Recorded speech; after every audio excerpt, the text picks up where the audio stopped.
వారు కుట్రలను ఛేదించారు, కుయుక్తులను ఎదుర్కొన్నారు, కేసులు పెట్టినా ఎదుర్కొన్నారు. తాము మోసిన జెండానే తమకు ముఖ్యమని తేల్చి చెప్పారు.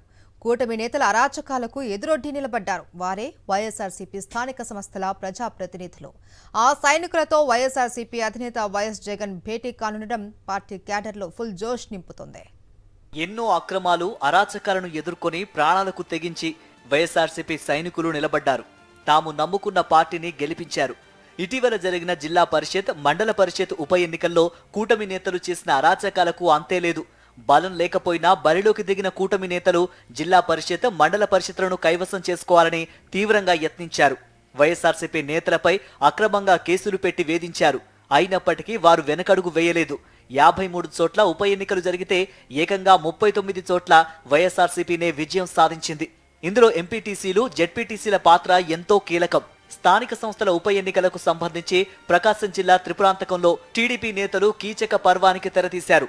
మండలంలో మొత్తం 18 మంది ఎంపీటీసీల్లో 17 మంది వైఎస్ఆర్సీపీ, ఒకరు ఇండిపెండెంట్ గా ఉన్నారు. వారిలో ఆళ్ల ఆంజనేయరెడ్డిని వైఎస్ఆర్సీపీ తమ ఎంపీపీ అభ్యర్థిగా ప్రకటించింది. అయితే ఆయనపై టీడీపీ నేతలు అక్రమ కేసు పెట్టి జైలుకు పంపారు. దీంతో ఆళ్ల సుబ్బమ్మను బరిలోకి దింపింది వైఎస్ఆర్సీపీ.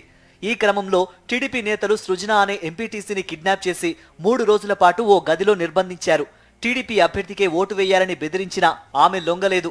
ఎన్నిక జరిగే హాల్లోకి టీడీపీ సభ్యులతోనే వచ్చినా చివరిలో వైఎస్ఆర్సీపీ అభ్యర్థికే మద్దతిస్తున్నట్లు ప్రకటించారు.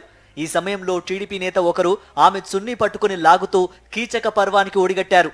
అయినప్పటికీ ఆమె భయపడకుండా వైఎస్ఆర్సీపీకే ఓటు వేశారు. ఆమె ధైర్యానికి రాష్ట్ర వ్యాప్తంగా ప్రశంసలు లభించాయి. ఇక ఎర్రగొండపాలెం కోఆప్షన్ సభ్యుడి ఎన్నికల్లోనూ ఇలాగే కుట్రలకు తెలుగుదేశం నేతలు తెరతీసిన వైఎస్ఆర్సీపీ సభ్యులు భయపడలేదు. ఉమ్మడి అనంతపురం జిల్లాలో పరిటాల సునీత సొంత నియోజకవర్గంలోని రామగిరిలో వైఎస్ఆర్సీపీ ఎంపీటీసీలను స్థానిక ఎస్ఐ సహకారంతోనే కిడ్నాప్ చేయించారు. అయినప్పటికీ వారు గట్టిగా నిలబడ్డంతో చేసేది లేక ఎన్నికను వాయిదా వేయాల్సి వచ్చింది. కడప జెడ్పీ ఎన్నికల్లో చేయాల్సిన కుట్రలు, కుతంత్రాలు చేసిన టీడీపీకి చెంపదెబ్బలాంటి తీర్పును వైఎస్ఆర్సీపీ జెడ్పీటీసీలు ఇచ్చారు. ఇలా అన్ని చోట్ల టీడీపీ నేతలు అరాచకాలకు పాల్పడిన వైఎస్ఆర్సీపీ సభ్యులు ఎవరూ లెక్క చేయలేదు. ఈ క్రమంలో ఉప ఎన్నికల్లో పార్టీ కోసం గట్టిగా నిలబడిన ఎంపీటీసీ, జెడ్పీటీసీలను అధినేత వైఎస్ జగన్ స్వయంగా కలవనున్నారు.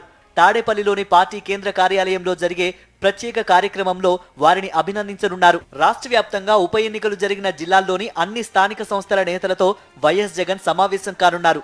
బుధవారం జరిగే సమావేశంలో కోనసీమ జిల్లాలోని కాట్రనికోన, సకినేటిపల్లి, పశ్చిమ గోదావరి జిల్లాలోని యలమంచిలి, ఎన్టీఆర్ జిల్లాలోని నందిగామ, గుంటూరు జిల్లాలోని గుంటూరు రూరల్, తెనాలి, బాపట్ల జిల్లాలోని పిట్టలవానిపాలెం, బట్టిప్రోలు మండలాలకు చెందిన ఎంపీపీలు, వైస్ ఎంపీపీలు, ఎంపీటీసీలు, జెడ్పీటీసీలు, పార్టీ మండలాధ్యక్షులు, కోఆప్షన్ సభ్యులతో భేటీ కానున్నారు. ఈ సందర్భంగా ఉప ఎన్నికల సమయంలో వారిపై పెట్టిన అక్రమ కేసుల వివరాలు, టీడీపీ నేతల దాడులు, ఆస్తుల ధ్వంసం తదితర అన్ని విషయాలపై ఆరా తీయనున్నారు. వారికి అవసరమైన న్యాయ సహాయం అందించేందుకు పార్టీ ముఖ్య నేతలు, లీగల్ సెల్ నేతలను కూడా అప్రమత్తం చేశారు. స్థానిక సంస్థల ఉప ఎన్నికల్లో కూటమి నేతల నుంచి ఎదురైన అఘాయిత్యాల గురించి వైఎస్ జగన్ స్వయంగా బాధితులతోనే చర్చించనున్నారు.